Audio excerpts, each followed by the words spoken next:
ہم نہ جنسوں سے نہیں لڑتے، ہمارے مقابل والوں کو بھیجو۔ ارشاد ہوا، حمزہ، علی، عبیدہ اٹھو اور آگے بڑھو۔ حکم کی دیر تھی کہ یہ تینوں نبرد آزما بہادر نیزے ہلاتے ہوئے اپنے حریف کے مقابل کھڑے ہوئے۔ حضرت حمزہ نے پہلے ہی حملے میں عتبہ کو واصل جہنم کیا۔ حضرت علی بھی اپنے حریف پر غالب آئے، لیکن حضرت ابو عبیدہ اور ولید میں دیر تک کشمکش جاری رہی اور وہ زخمی ہو گئی، تو ان دونوں نے ایک ہی ساتھ حملہ کر کے ان کو موقع پر ڈھیر کر دیا۔ یہ دیکھ کر تمیہ بن عدی جوش انتقام میں آگے بڑھا، لیکن شیر خدا نے ایک ہی وار میں اس کو بھی ڈھیر کر دیا۔ مشرکین نے طیش میں آ کر عام حملہ کر دیا۔ دوسری طرف سے مجاہدین اسلام بھی اپنے دلاوروں کو دیکھ کر میدان میں ٹوٹ پڑے۔ نہایت گمسان کا رن پڑا۔ حضرت حمزہ کے دستار پر شتر مرغ کی کلگی تھی، اس لیے جس طرف بھی جاتے جگہ صاف کرتے جاتے۔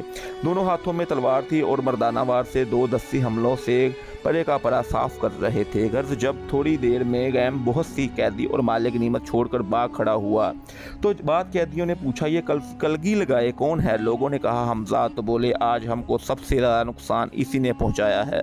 بنو کینیکا نام کی اطراف مدینہ میں یہودیوں کی ایک جماعت تھی۔ چونکہ یہ عبداللہ بن ابی سلول کے حلیف تھے، اس لیے رسول اللہ سے دوستانہ معاہدہ طے پا گیا تھا، لیکن غزوہ بدر کی کامیابی نے ان کے دلوں میں رشک و حسد کی آگ بھڑکا دی اور اعلانیہ سرکشی پر آمادہ ہو گئے۔ چنانچہ آن حضرت محمد صلی اللہ علیہ وسلم نے اس عہد شکنی کے باعث اسی سال ماہ شوال میں ان پر فوج کشی فرمائی اور انہیں مدینہ سے جلا وطن کر دیا۔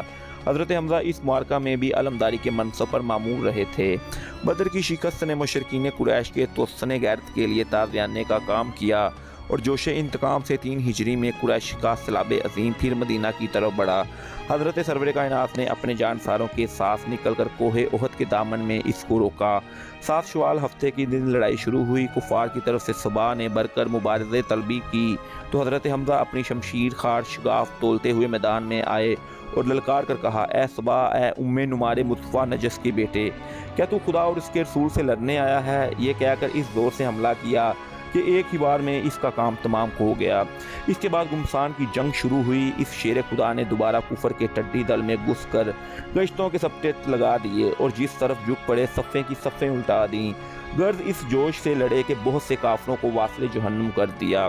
حضرت امیر حمزہ نے چونکہ جنگ بدر میں چن چن کر اکثر صنادید قریش کو تحقیق کیا تھا، اس لیے تمام مشرکین قریش سب سے زیادہ ان کے خون کے پیاسے تھے۔ چنانچہ جبیر بن معطم نے ایک غلام جس کا نام واشی تھا اپنے چچا تیمیہ بن عدی کے انتقام پر خاص طور پر سے تیار کیا تھا اور اس سلسلے میں آزادی کا لالچ بھی دیا تھا۔ غرض وہ جنگ احد کے موقع پر ایک چٹان کے پیچھے گات میں بیٹھا ہوا تھا۔ حضرت حمزہ کا انتظار کر رہا تھا کہ اتفاقاً وہ ایک دفعہ قریب سے گزرے تو اس نے اچانک اس زور سے اپنا نیزہ ان پر پھینکا کہ آر پار ہو گیا۔ پھر بھی آپ وحشی کی طرف شیر کی طرح جپٹے مگر زخموں سے نڈال ہو کر گر پڑے۔ اس شیر خدا کی شہادت پر کفار کی عورتوں نے خوشیوں مسرت کے ترانے گائے۔ ابو سفیان کی بیوی ہندہ بنت عتبہ نے ناک کان کاٹ کر زیور بنائے اور شکم چاک کر کے جگر نکالا اور چبا چبا کر تھوک دیا۔ حضرت محمد سرور کائنات نے سنا تو پوچھا، کیا انہوں نے کچھ کھایا بھی ہے؟ لوگوں نے عرض کیا، نہیں۔ تو فرمایا، خدا حمزہ کے کسی جز کو جہنم میں داخل نہ ہونے دینا۔ اختتام جنگ کے بعد شہدائے اسلام کی تجہیز و تکفین شروع ہوئی۔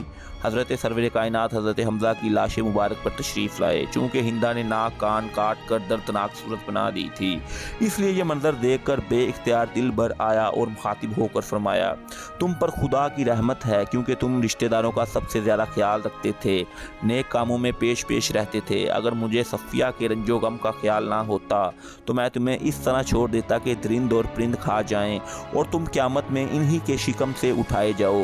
خدا کی قسم، مجھ پر تمہارا انتقام واجب ہے۔ میں تمہارے عوض 70 کافروں کا مثلا کروں گا۔ لیکن تھوڑی دیر کے بعد وحی الہی نے اس ناجائز انتقام کی ممانعت کر دی، اس لیے کفارہ یمین ادا کر کے صبر و شکیبائی اختیار فرمائی۔ حضرت صفیہ حضرت امیر حمزہ کی حقیقی بہن تھیں۔ بھائی کی شہادت کا حال سنا تو روتے ہوئے جنازے کے پاس آئیں، لیکن آن حضرت نے دیکھنے نہ دیا اور تسلی دے کر واپس فرمایا۔ حضرت صفیہ نے اپنے صاحبزادے حضرت زبیر کو 2 چادریں دیں اور ان سے کہا کہ ان سے کفن کا کام لیا جائے، لیکن پہلو میں ایک انصاری کی لاش بھی پڑی تھی، اس لیے انہوں نے دونوں شہیدان ملت میں ایک ایک چادر تقسیم کر دی۔ اس ایک چادر سے سر چھپایا جاتا تو سر برہنہ ہو جاتا تھا۔ آن حضرت نے فرمایا کہ چادر سے چہرہ چھپاؤ اور پاؤں پر گھاس اور پتے ڈال دو۔ گر سید الشہداء کا جنازہ تیار ہوا اور سرور کائنات نے خود نماز پڑھائی۔ اس کے بعد ایک ایک کر کے شہدائے احد کے جنازے ان کے پہلو میں رکھے گئے اور آپ نے علیحدہ علیحدہ ہر ایک پر نماز پڑھائی۔ اس طرح نمازوں کے بعد غازیان دین نے اس شیر خدا کو اس ہی میدان میں سپرد خاک کر دیا۔